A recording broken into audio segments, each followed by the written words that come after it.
El Universitario de la Semana. El científico Benjamín Charifker, uno de los más reputados investigadores venezolanos, forma parte del selecto 2% de los científicos más influyentes del mundo por sus aportes a la ciencia, esto de acuerdo con un estudio elaborado por la Universidad de Stanford en California, Estados Unidos. Sus investigaciones se han centrado en la electroquímica interfacial, lo que incluye la cinética de las reacciones electroquímicas, la formación de fases, polímeros conductores, conversión de energía y eliminación de contaminantes, campos en los que ha publicado más de 120 artículos de investigación en revistas internacionales con más de 6.000 citas bibliográficas. Es por ello que nos complace recibir nuevamente en Universate al profesor Benjamín Charifker. Él es licenciado en Química y doctor en Físico-Química. Con una trayectoria de más de 40 años, es individuo de número de la Academia de Ciencias Físicas, Matemáticas y Naturales ACFIMAN y fue rector de la Universidad Simón Bolívar y de la Universidad Metropolitana. Profesor, un gusto tenerlo con nosotros. Bienvenido nuevamente a Universate. No, al contrario, muchas gracias. Encantado de estar con ustedes en Universate. Muchas gracias por la invitación de acompañarnos. Profesor Charifker, ¿qué representa para usted haber sido incluido en esta lista de los científicos más influyentes del mundo? ¿Qué parámetros utilizó la Universidad de Stanford en su estudio para incluirlo en esa clasificación? Bueno, ellos lo que hacen es buscar dentro de, digamos, buscan indicadores de impacto, impacto en la influencia que tienen los estudios científicos sobre el desarrollo del conocimiento fundamentalmente, pero que luego, bueno, todo eso, digamos, de alguna manera desborda, la ciencia, los laboratorios y tiene un impacto sobre la sociedad. Entonces ellos buscan esos indicadores, lo que hicieron fue buscar dentro de las distintas disciplinas quiénes son los investigadores dentro de esas disciplinas que producen los trabajos que logran tener mayor impacto sobre el desarrollo de esas disciplinas. Entonces identificaron del orden de más de 100.000 investigadores. Hay que recordar que en el mundo habrá 10 millones de investigadores, porque se estima que hay aproximadamente un investigador por cada 1.000 habitantes en general en el mundo. Entonces, si el mundo tiene del orden de 8.000, 10.000 millones de personas, entonces uno espera que haya 8 millones o 10 millones de investigadores en el mundo. Bueno, ellos identificaron aproximadamente unos 100.000 investigadores y dentro de esos 100.000 investigadores identificaron que desde Venezuela hay aproximadamente unos 15 o 16 que aparecen en esa base de datos que ellos han compilado, que estamos dentro de ese grupo, digamos, de el 2% o el 1% de investigadores que más influencia tienen sobre el desarrollo del conocimiento científico en el momento actual. ¿Qué representa para usted esa inclusión en ese listado?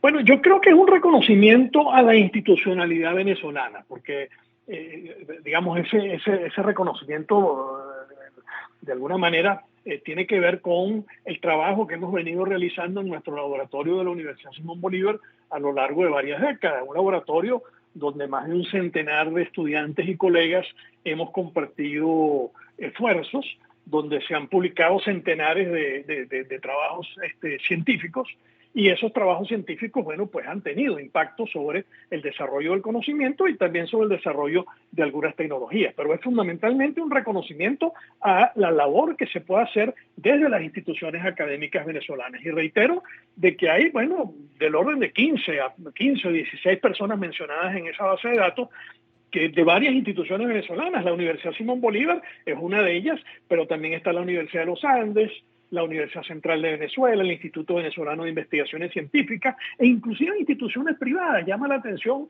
que aparecen 2 investigadores o 2 médicos del Centro Médico Docente de la Trinidad dentro de esa base de datos, lo cual indica que también en el campo, digamos, de los servicios médicos se hacen investigaciones importantes en Venezuela que tienen impacto a nivel internacional. Entonces, reitero, yo creo que es un reconocimiento importante a las instituciones académicas, las instituciones científicas venezolanas que a lo largo de décadas han venido apoyando y estimulando el desarrollo de la ciencia. Lamentablemente, como todos conocemos, en este momento no estamos pasando por el mejor momento institucional de Venezuela, y sobre todo las universidades venezolanas y los laboratorios científicos, bueno, están sumidos en una profunda crisis no solamente por falta de financiamiento, que es un aspecto muy fundamental, sino también por el deterioro en general de la institucionalidad.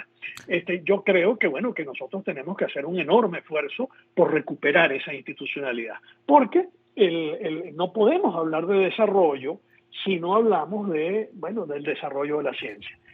Todos los indicadores, digamos, de desarrollo económico, de desarrollo social, de bienestar, bueno, existen correlaciones positivas en donde países donde más se desarrolla la ciencia y la tecnología son países que alcanzan los niveles de desarrollo más elevados. Países que invierten porcentajes importantes de su Producto Interno Bruto en el desarrollo de la investigación, el desarrollo de la investigación y el desarrollo, bueno, son también países pues que alcanzan los mejores índices de bienestar. Por eso creo que, bueno, me siento muy complacido de estar en esa lista, pero me siento más complacido aún de que nosotros tengamos en Venezuela instituciones que promuevan la ciencia, y lo que hago, bueno, quiero aprovechar esta oportunidad que me dan de conversar en hacer un llamado para que nosotros en las instituciones académicas, en las instituciones científicas, hagamos el mayor esfuerzo por estimular la investigación de calidad en cada una de esas instituciones. Precisamente, profesor Charifker,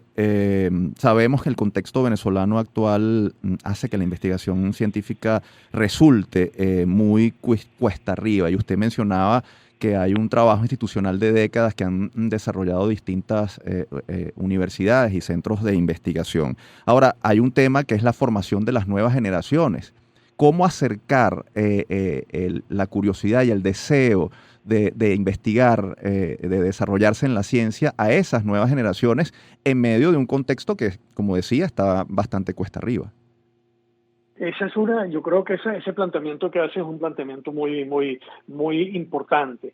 Y en este momento, bueno, también con el estado muy precario en que tenemos también la educación básica y la educación médica en Venezuela, entonces es difícil a través de los mecanismos formales estimular las vocaciones científicas. Entonces tenemos nosotros que hacer mucho énfasis en otros mecanismos. Por ejemplo, el sábado pasado tuvimos un eclipse solar, y a mí me llamó muchísimo la atención cómo hubo en algunas instituciones un esfuerzo por aprovechar la oportunidad y entonces montar dispositivos especiales para que los jóvenes, sobre todo, pero para que el público en general, pudiera hacer una observación de ese eclipse solar sin comprometer, bueno, la salud visual, porque si uno observa directamente el sol sin la protección adecuada, evidentemente uno se va a quedar ciego. Pero bueno, en el planetario Humboldt hubo un despliegue importante de esos equipos, digamos, que permitieron a la gente ver. Lo mismo hicieron en la Universidad de los Andes, entiendo que también se hizo en la Universidad Central de Venezuela.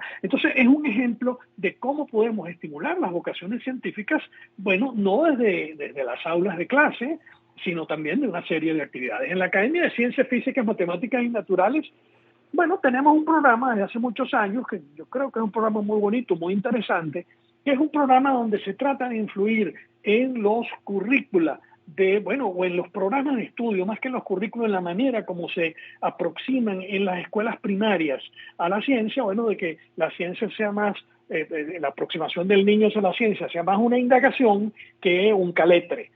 Porque nosotros tenemos, todavía muy metidos en nuestros tuétanos, el método de aprendizaje a través del cual el maestro es un erudito que le va, digamos, llenando la cabeza a los estudiantes que son unos ignorantes.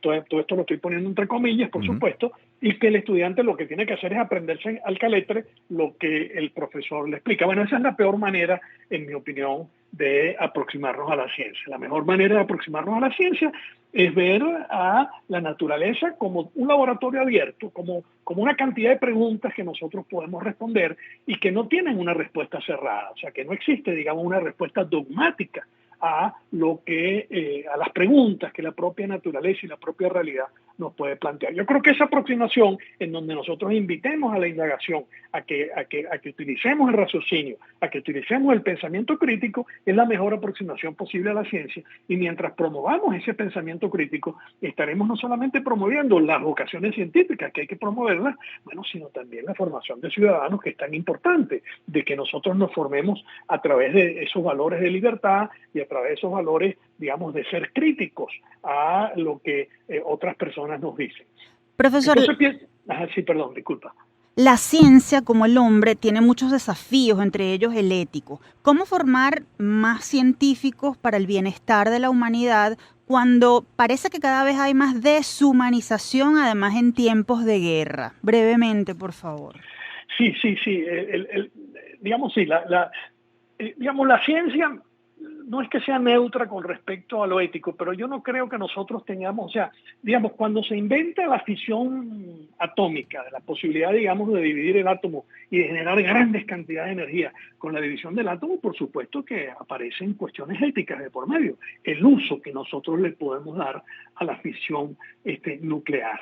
Bueno, entonces ahí es donde realmente entra la ética, al uso que le podamos dar el conocimiento. Pero digamos, la búsqueda del conocimiento en sí, bueno, no tiene ningún conflicto con la ética. El hecho que nosotros, digamos, busquemos el conocimiento, no vamos a entrar en conflicto con la ética porque, reitero, no existe un dogma que nos impida que nosotros busquemos cómo funciona la naturaleza. Nosotros no estamos operando contra ningún dogma cuando nosotros tratamos de entender, por ejemplo, el origen del universo.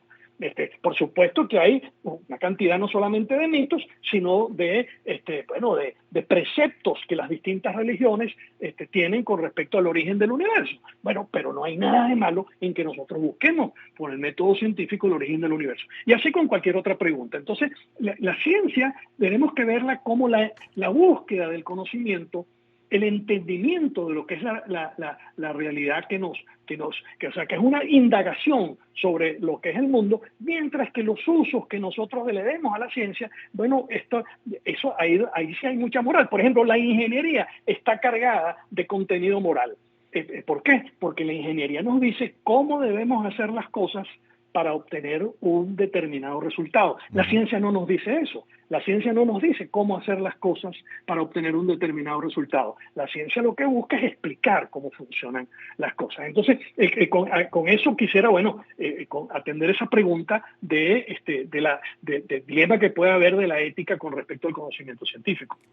Profesor Charifker, nos quedamos sin tiempo. Siempre es muy grato escuchar sus disertaciones porque son un baño de enriquecimiento para el intelecto y el espíritu, y siempre falta tiempo. Gracias por habernos acompañado.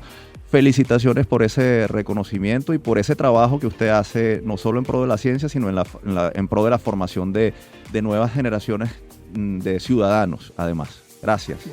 Muchísimas gracias, y gracias a ustedes también por la labor que hacen de promover la labor académica a través del programa que ustedes dirigen. Muchísimas gracias.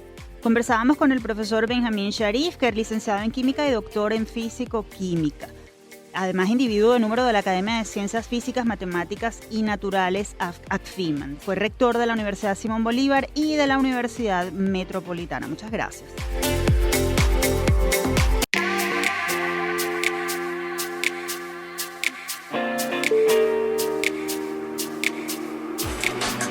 El Universitario de la Semana.